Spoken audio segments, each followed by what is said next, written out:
खुलुमबाय गोजोन फुंबिलि बयनिसिमबो गिबियावनो दैमारि बड' निउस चेनेलनिफ्राय नोंथांमोनखौ बरायनानै लाग्रोनाय जाबाय। दिनै आं गोदान भिडिअ लानानै फैलायबाय। मिजिंथियो नोंथांमोना आंनि भिडिअखौ जोबजासिम नायलांगोन। गोदान बोसोरनि सेथि सानावनो जापान हादोराव 7.6 मेगनिटिउडनि गिदिर बांग्रिया फैदोंमोन। 24 घन्टानि गेजेरावनो थाद'है गासै 150 खेब बांग्रिया जापान हादोरखौ सोमावग्लुंदोंमोन, जेराव जापान हादोरनि गिदिर गिदिर बिल्डिंफोरा बांग्रिजों मावग्लुंनो हमफादोंमोन आरो खायफाया बायदों, जायनि थाखाय 50,000निख्रुइबो बांसिन सुबुंफोरा बिल्डिंनिफ्राय ओंखारबोनानै लांदां बायजोआव थानो गोनां जादों। मिन्थिनो मोननाय बादिब्ला बे बांग्रिजों गासै 48 सुबुंफोरा जिउ खहा जादों होननानै मिन्थिना मोन्दों। बे गिदिर बांग्रिया फैनायनि उनाव जापान हादोराव गिदिर सुनामि फैनो हागौ होननानैबो एलार्ट खालामनानै होनाय जाखादोंमोन। थिग बेबादि समावनो जापान हादोरनि राजथावनि टकिअ'आव आरोबाव मोनसे गिख्रंथाव गंनै अख्रां जाहाजनि गेजेराव जाब्रबथाय जादों, जेराव जेने-थेनेसो अख्रां जाहाजाव थानाय सा 379 सुबुंफोरा जिउ रैखा मोननो हादों। मोनथिनो मोननाय बादिब्ला जापान हादोरनि राजथावनि टकिअ'नि सिङाव थानाय हानेडा एयारपर्टआव जापान एयारलाइन्सनि गंसे पेसेन्जार बिरखंआ एयारपर्टनि रानवेयाव बाख्लायनाय समाव रानवेयाव लाखिनानै दोननाय गंसे कार्ग' अख्रां जाहाजजों सौग्रावहैयो। गंनैबो अख्रां जाहाजआ हरखाबै अर जोंखाङो। दावबायारि अख्रां जाहाजाव थानाय सुबुंफोरखौ गिबियाव अख्रां जाहाजाव खम बिबांनि अर जोंनायनि जाहोनाव अख्रां जाहाजाव दावबायनाय सा 379 गासैबो दावबायारिफोरखौ रैखाथियै अख्रां जाहाजनिफ्राय दिहुननानै रैखा खालामनो हायो होननानै मिन्थिना मोन्दों। नाथाय दान्दिसे समनि उनावनो अख्रां जाहाजआ अरजों खामनानै सेवहांगार जायो। उनावहाय फायार डिपार्टमेन्टआ जाथायसालियाव सौहैनानै अरखौ खोमोरनो हायो। गुबुन फारसेथिं कार्ग' जाहाजनि पाइलटखौ बे जाथाय जानायनि उनाव खारखोमादों होननानै मिन्थिना मोन्दों आरो बे कार्ग' जाहाजनिनो साबा क्रू मेम्बारफोरखौ गोमानानै दं होननानैबो मिन्थिना मोन्दों। बे अख्रां जाहाजनि मुङा JAL-516 मोन, जाय जापान हादोरनि शिनजित्सु एयारपर्टनिफ्राय टकिअ'नि हानेडा एयारपर्टसिम फैदोंमोन। गासै आसाम नाङैनो मिरु दुलाराय बर' फरायसा आफादजों खुंजानाय मिरु रोंगौथि सायख' आनजाद 2023 मायथाइनि फिथाइखौ मैया मिरु रोंगौथि सायख' आनजादनि मासिगिरि बि. सोमखोर बसुमतारी बिथाङा फोसावनानै होनाय जाबाय। गासै आसाम नाङैनो खुंजानाय बे मिरु रोंगौथि सायख' आनजादाव 10 थाखोआव 7,121 आरो 9 थाखोआव 8,363 जन फरायसाफोरा आनजादाव जिरायदोंमोन। सिगाङावनो फोसावनानै होनाय बादिनो मैया मिरु रोंगौथि सायख' आनजादनि फिथाइखौ फोसावनानै होदों। आसाम नाङैनो गासै 9 आरो 10 थाखोनि 3 मासि एबा टप 3 नि मासि आवग्रिनो हानाय फरायसाफोरखौ मुंख'लांनाय जागोन। 9 थाखोनिफ्राय लानानै फारियै सेथियाव मनिषा बसुमतारी, बाथौ आश्रम गोजौ फरायसालि, मेदाघाट, बाक्सा। नैथियाव हायुंसा बसुमतारी, UN एकाडेमि बिजनि, चिरां आरो थामथियाव अनिरुद्ध ब्रह्म, टिपकाइ हायार सेकेन्डारि फरायसालि, क'क्राझार। बिनि उनाव 10 थाखोनिफ्राय थामथि सारियाव मोननो हानाय फरायसाफोरा फारियै सेथियाव निजोम बर', बाथौ आश्रम हाइ स्कुल, बरमा, बाक्सा। नैथियाव लिपाम बर', फुंबिलि सोलोंसालि, तामुलपुर। थामथियाव हिरिम्बा बर', टंला UN एकाडेमि, उदालगुरि। थारैनो बिसोर फरायसाफोरा टप 3 मासियाव मिरु रोंगौथि सायख' आनजादाव उथ्रिनो हानानै गोग्गानाय आरो गोजोननाय लाबोनो हादों। आसाम पुलिस बिफाननि गेजेराव 3 दान सम सिमा होनाया जोबनानै थांबाय।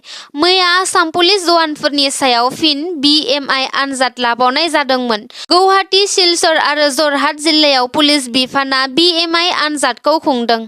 मैयानि BMI आनजादाव आसाम पुलिसनि गासै 1,884 जन अफिसार आरो कनस्टेबलफोरा बाहागो लानानै देहायारि आनजाद लाबावनाय जादोंमोन।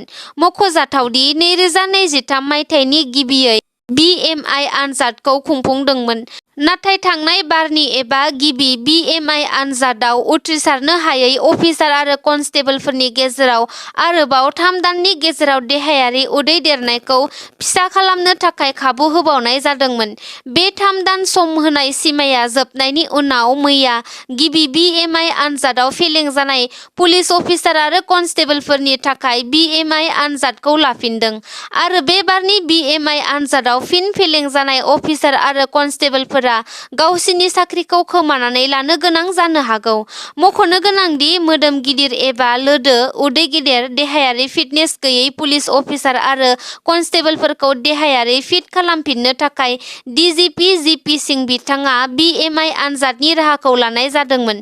बेबायदिनो 2023 मायथाइनि 16 आगस्टखालि रायजो नाङैनो गुबुन दाब दाब मोन 36 जायगाफोराव सेथि BMI आनजादखौ लानाय जादोंमोन आरो बे आनजादाव फेल जानाय जवानफोरखौ देहायारि फिट खालामना लानो थाखाय दान मोनथाम सम होनाय जादोंमोन। गसाइगावआव गोदान बोसोरनि नैथि सानावनो गिख्रंथाव बुथारनाय जाथाय। गसाइगाव महकुमानि सिङाव थानाय 2 नं हुदुंकाटा गामियाव 31 नं राजा लामानि साखाथियाव गिख्रंथाव बुथारनाय जाथाय जादों। बुथारजानाय सुबुंखौ 2 नं हादुंकाटा गामिनि दिलीप सरकारनि फिसाज्ला 28 बोसोर बैसोनि ककान सरकार होनना मिथिना मोन्दों। मोनथिना मोननाय बादिब्ला मैया फुंनि 5 रिंगासो समाव माखासे सिखावफोरा दै बोखांग्रा मटर खावनो फैदोंमोन। बेयावनो सिखावफोरजों नारा-नाथा जालायनानै ककान सरकारखौ बुथारनानै गालांदों होनना सन्देह खालामनाय जादों। बुथारजानाय ककान सरकारा BJP दोलोनि सासे गोख्रों सोद्रोमामोन, जायनि थाखाय BJPनि गोख्रों मावथिखाय सुथुरफोरा फाव फान्दायनानै बुथारनानै गालांदोंबो जानो हागौ होनना ककान सरकारनि बिफाया सन्देह खालामनानै अजद दिखांदों।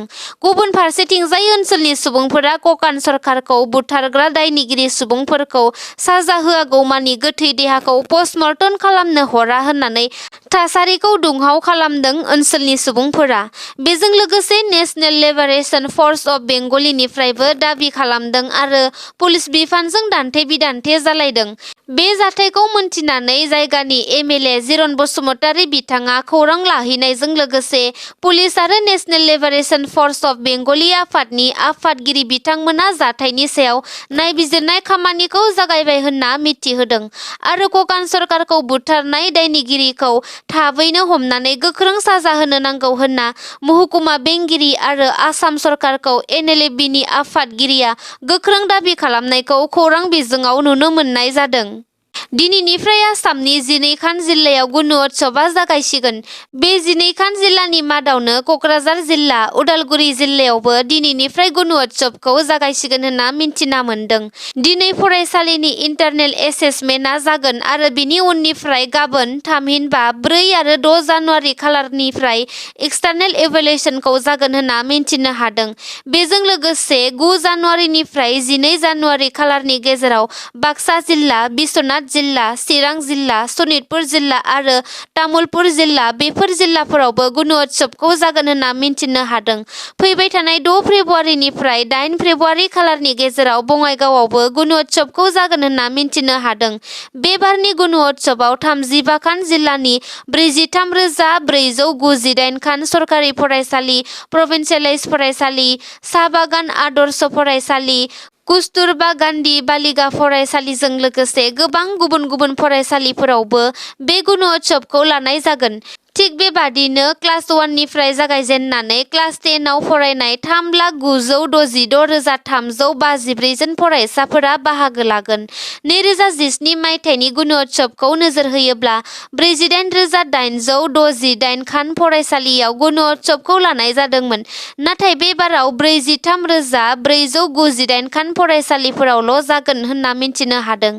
थांनाय 2017 मायथाइनि रेकर्डखौ नोजोर होयोब्ला फरायसालिफोराव फरायसाफोर गैयैनि जाहोनाव आसामाव 5,370 खान सरकारि आरो प्रभिन्सियेलाइज फरायसालिफोरखौ बन्द खालामनाय जाबाय होनना मिथिनो हादों। मणिपुर रायजोआव दुंहाव थासारि। मणिपुर रायजोआव मेइतेइ आरो कुकी बे मोननै हारिनि गेजेराव हिंसायारि जाथाय, दावराव एबा दाङाबाजि जानाया दासिमबो जोबनानै थाङाखै।